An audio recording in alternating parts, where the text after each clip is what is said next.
Today we will start our next chapter of part A, chapter number 5, primary activities. Till now, you have learned about the population. What is population? What is the density? What is the population composition? And how the human development can be measured. Right now, the next human activity, which is very essential for the human being survival, that is earning process, right? So we will complete this earning process in the three chapters: primary activities, secondary activities, and tertiary activities, right? So this chapter will deal with the first activity, primary activities.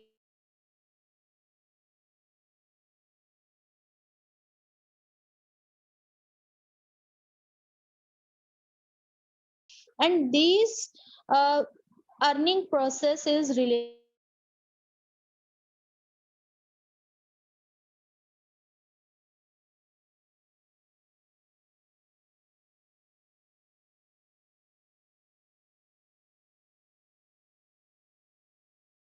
whom to earn. That activities are those activities are known as economic activities, right? Now we can classify the economic activities into 5 groups. First is primary activities. First of all, we have to look on the all the activities. What type of activities are done by the human beings in the world, right? So will be able to understand the each and every activity in detail. First is primary activity. Primary activities are those activities which are based on natural resources, right? In these activities, we use the natural resources for our earning, like hunting, gathering, herding, fishing, extracting minerals, or agriculture. Or all these are known as primary activities, which are based on natural resources. Second type is secondary activities. Secondary activities are those activities in which the primary sector serves the raw materials. Means the products which are produced by the primary activities, they are used as a raw material and convert it into more useful things. These are called secondary activities. Any type of manufacturing, any type of industry is known as a secondary activity, like sugar cane, sugar. In the sugar industry, we use a sugar cane, which is a natural resource which is done by the agriculture. Then in the sugar industry, we use the sugar cane as a raw material and convert into sugar, which is very useful to us, right? Similarly, cotton industry, right? Iron industry. In iron industry, we use the iron ore and the other minerals, coal, aluminum, etc., to extract the iron from those minerals, right? So these are considered as a secondary activities. Third category is tertiary activities. Actually, this is the sector where the production is not done, only services are provided. Any type of services, any type of occupation is included in the tertiary activities. So for example, a cobbler, he provides its services. He is not producing shoes. He is mending your shoes. He is mending your shoes. So mending the shoes is a kind of service, not the production.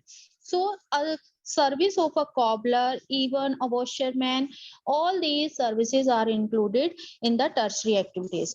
Such kind of activities are also known transport, communication, trade, education, administration, all these included in the tertiary activities. Till 12th standard, you have read about these three activities. But the geographers and the scientists divided the tertiary activities into further two categories, which are separately known as quaternary activities and quinary activities. Quaternary activities is related to the indirect services. Indirect services, for example, research, teaching, scientists, doctors, lawyers, leaders. All these activities are known as quaternary activities. As I told you, quaternary and quinary activities are emerged from the tertiary activities. Now these are learned as a separate section. Last is quinary activities. Quinary activities are related to the creation, arrangement, and interpretation of new things or existing ideas. Like a senior business executive, they give their advice to the businessman, so that is known as the quinary activities. Such type of government officials, research scientists who made some new inventions or amendments in existing inventions, financial and legal consultants, they gave their advices on the topics or the subjects. They are known as the quinary activities, right? So could be a creation, arrangement, or interpretation of any new and existing ideas, and such type of people are known as gold collar professionals. Remember it. The members of quinary activities or the professionals of the quinary activities are known as the gold collar professionals, right? So this is a little about the what type of economic activities are performed in the world by the different parts of the different type of the people. Now there are some primary activities, because we are dealing with the primary activities in this chapter, so we will focus on the primary activities. And the first primary activity is hunting and gathering. Hunting and gathering is a activity of primitive man. It is done in the primitive society. Firstly, hunting. Hunting means killing of animals, right? So killing of animals is called hunting. Hunting can be seen in the primitive as well as in the modern times. What are the characters of hunting in primitive times and in modern times? We will read about it. First, in primitive times, early man obtained his food from by hunting and hunting wild animals, because at that time early men did not know how to grow the food, how to cook the food, so they are totally depend upon the hunting of wild animals for their food habits. Secondly, still it is practiced in some areas of the world where the tribal castes are located.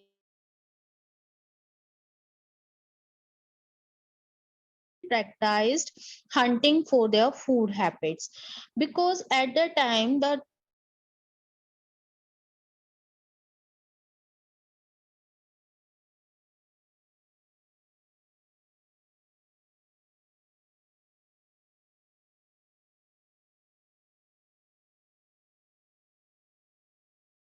they hunt animals for their food, because their only motive or their only aim to fill their stomach, not for the market purposes. So they hunt those animals, or they hunt the animals to a limited amount, so that they can fulfill their food necessity. Next, a very limited number of animals were killed, because the main aim of the hunting was on their food necessity. Right now, how the hunting is different in modern times. Now these days, hunting is practiced to satisfy the greed of man. Now because we are well known with the growing process, we are going with the agriculture process, and different kinds of foods are available to the man now these days. So the main aim of hunting is not only for the food, it is for the market purposes. The people hunt the animals for not only for their food, even for their body parts also. So that result, a large number of animals has been killed, because the hunting is a uh, hunting process now these days is to satisfy the greed of men. The man want to earn more and more profit by selling the bones and the teeth like elephants and skin. All these parts are sold in the market. So these are killed by the human beings in a large number, and the consequences of this hunting is that certain animals are becoming endangered and extinct level. So that's why most of the countries of the world have banned these hunting process. Like in our India, hunting is also an illegal offense, right? The second first hunting and gathering, hunting process we have done. Now the gathering means collecting. So extraction of plants and animals, or collection of plants and animal products to satisfy the basic needs of food, clothing and shelter is known as gathering. So when we extract the plant and animals products to satisfy the basic need of food, clothing and shelter, that is known as gathering process. Gathering process also have two different phase. First is primitive and second is modern. So they have different characteristics in the primitive societies as well as in the modern societies. In the primitive society, what type of characteristics was there in the gathering process? Firstly, in the primitive society, as I told you, the people do not know how to grow, how to fill their stomach, how to create a settlement or all that. So it is mostly practiced in the primitive society, because they collect the forest products to satisfy their food, clothing and shelter habits. So there was a small capital investment. They use the natural products as they are presented in the society or in the nature, right? So there was no capital investment.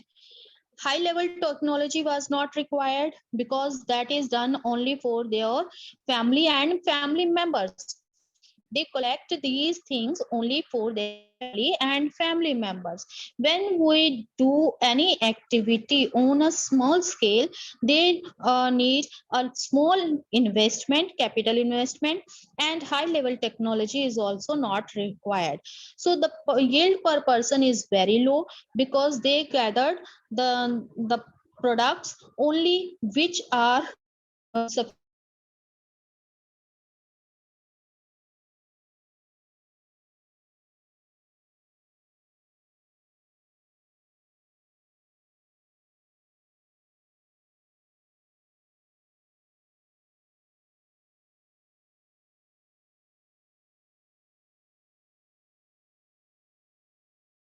so these are the characteristics of gathering in the primitive society,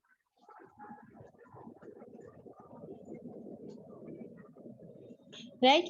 Now gathering in modern times, as we are advancing, as we are making the new and new things by the natural resources, gathering process has become market oriented and commercial. Market oriented and commercial means now we collect these forest products, these natural products for the market, for the sale purposes, for the trade, right? So gathering has also becoming market oriented and commercial. When a thing became market oriented or commercial, it will because we have to collect the things in a large amount, so it required a large capital investment.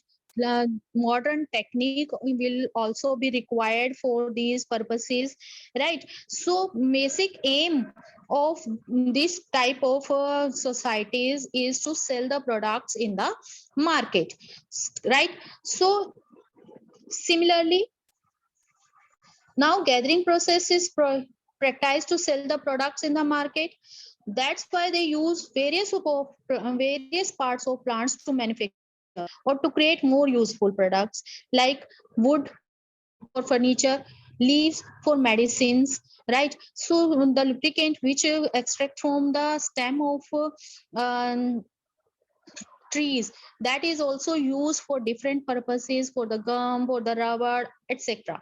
So various parts of the plants are used to create more useful products, and because it is done for the market purposes, so that requires high capital investment and high technology is also required, right? So here is a map. In the map you can see the hunting and gathering process in the different parts of the world, right? So you have to prepare this map.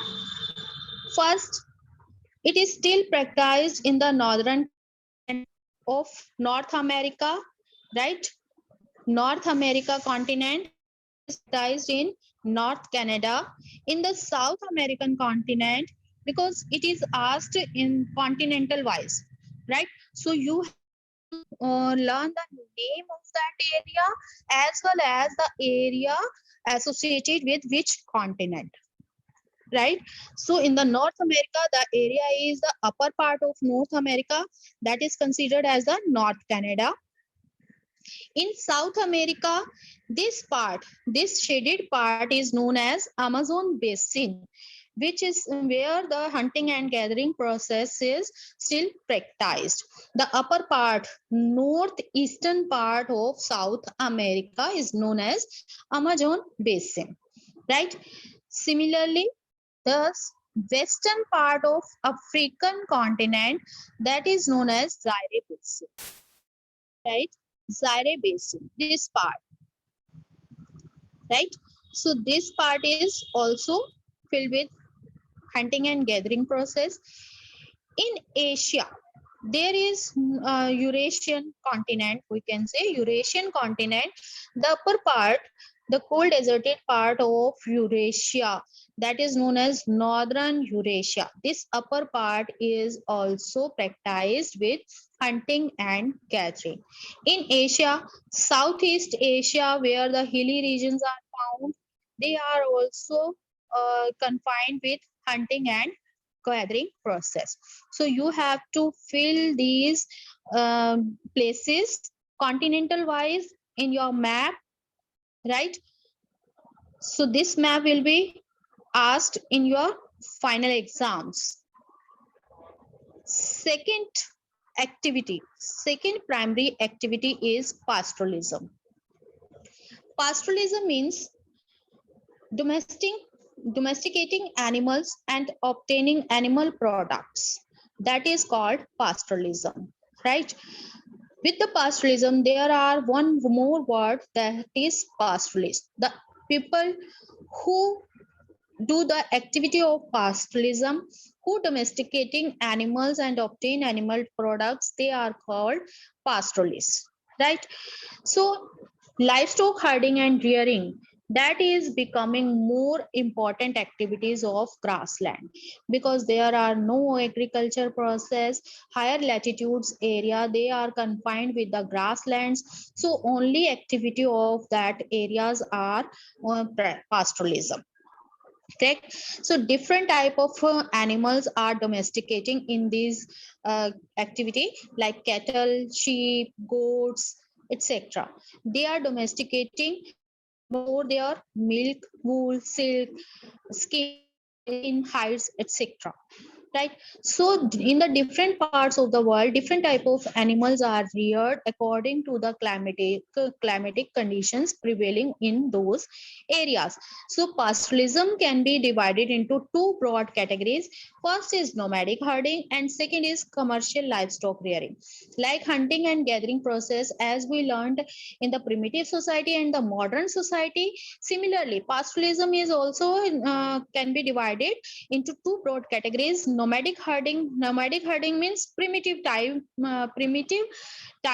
pastoralism, and commercial livestock rearing means in modern times the pastoralism, right? So first is nomadic herding. Here is the word is nomad are the pupils who move from one place to another place to meet their basic necessities such as food, clothes, shelter. These basic necessities are provided by the herding, right? So there is a term that is called transhumance. Transhumance means when the pupil move from one place to another place to the season, like in the hilly areas, in the winters.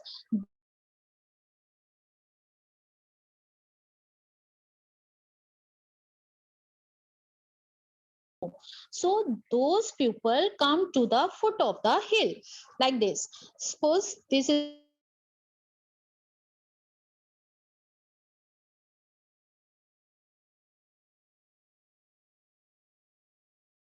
covered with snow. So the pupil will move to the wards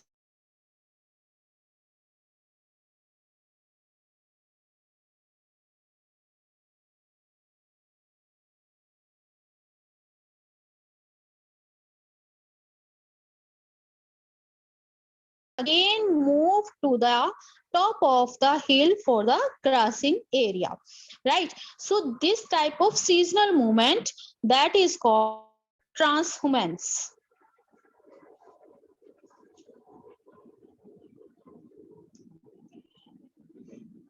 right? So remember this term, that is very important for the 3 marks question or 1 mark question. What do you mean by transhumance? Where these type of transhumance is still practiced in the different parts of the area. In the northern eastern states, in the Himalayan region, that is also still practiced by the people. Gujar Bakrwals, right? Gadis, these are the communities, they are still practicing the transhumance, right? So what are the characteristics of the nomadic herding?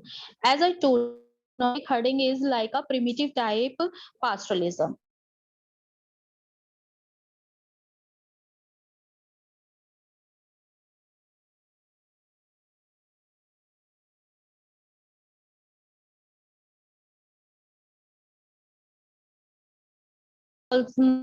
Also confined with pastoral nomad.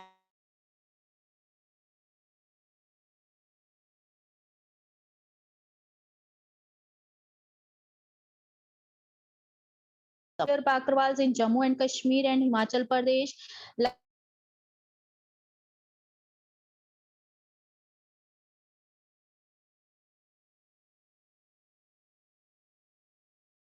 and that are the example of transhumance also, right?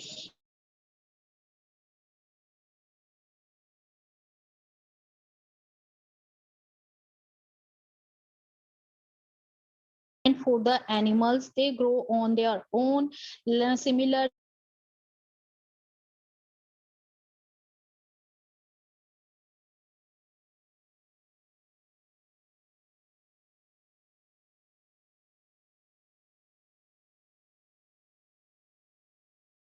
are used to nomadic herding. So it is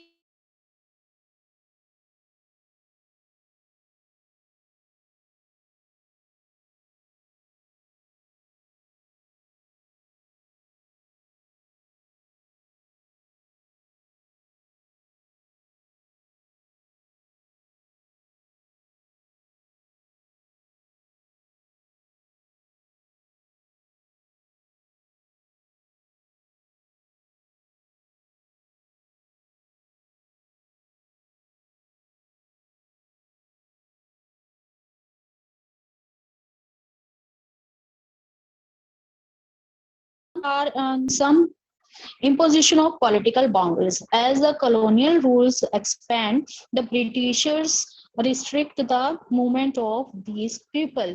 So there were some political boundaries were built to restrict their movement. So imposition of political boundaries restrict the movement of nomadic herding. Secondly, new settlement plans by different governments, they clear the forest or they restrict these type of activities in those area where the new plans were settled down by the government.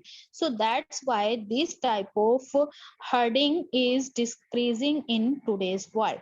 Still, it is practiced in different parts of the world. Here you can see in the map. Similarly, in you have to mark the areas continental wise.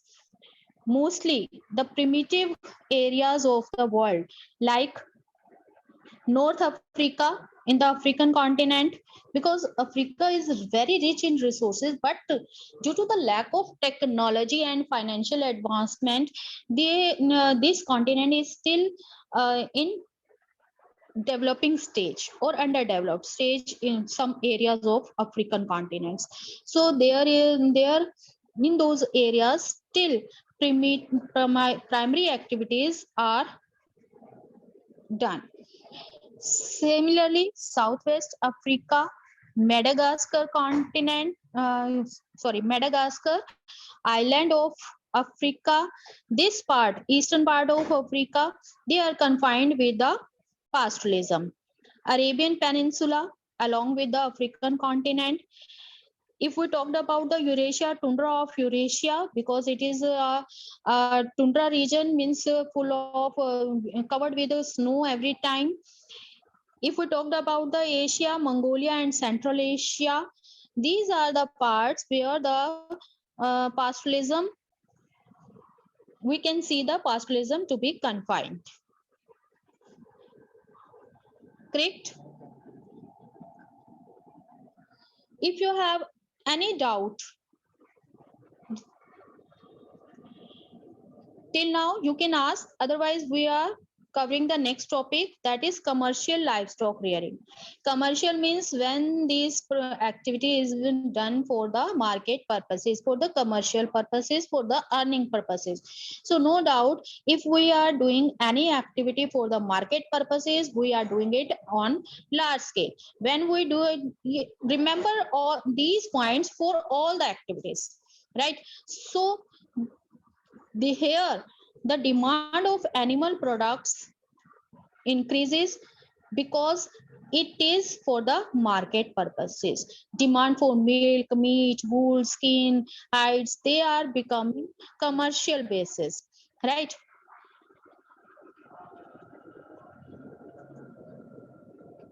Now they are for the commercial purposes. So what are the characteristics of livestock rearing?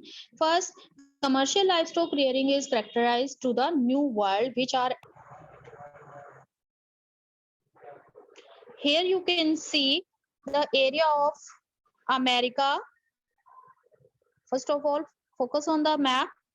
Area, this area of North America, that is known as prairies of America, North America. This part, eastern part of South America, it is called Pampas of America. Southern African part, that is called Wales. And the center part of the Eurasia and Asia, that is called steppes of Eurasia. And Australia, it is known as downs of Australia.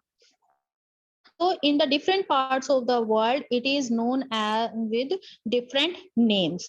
So in this activity, the animals do not move from one place to another. Instead of it, there are fixed places which are called ranches.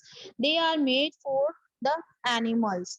There are fixed holdings. So there are proper growing of the fodders in those areas for the particular animals, because the product is sale for the market purposes. So the animals are brought up on scientific basis. They are properly looked after. They are mainly one or two type of animal is reared in one ranch, right? So this is a large scale activity in developed countries, and the specializes on the animals are emphasized in different ranches. The main product which consists this type of activity is milk, meat, wool, hides and skins, that is for sale at national and international level, right? So this is, we have completed our two activities, hunting and gathering, and second is pastoralism. Till now, if you have any doubt, you can ask the student. Janvi, if you have any doubt, you can unmute yourself now.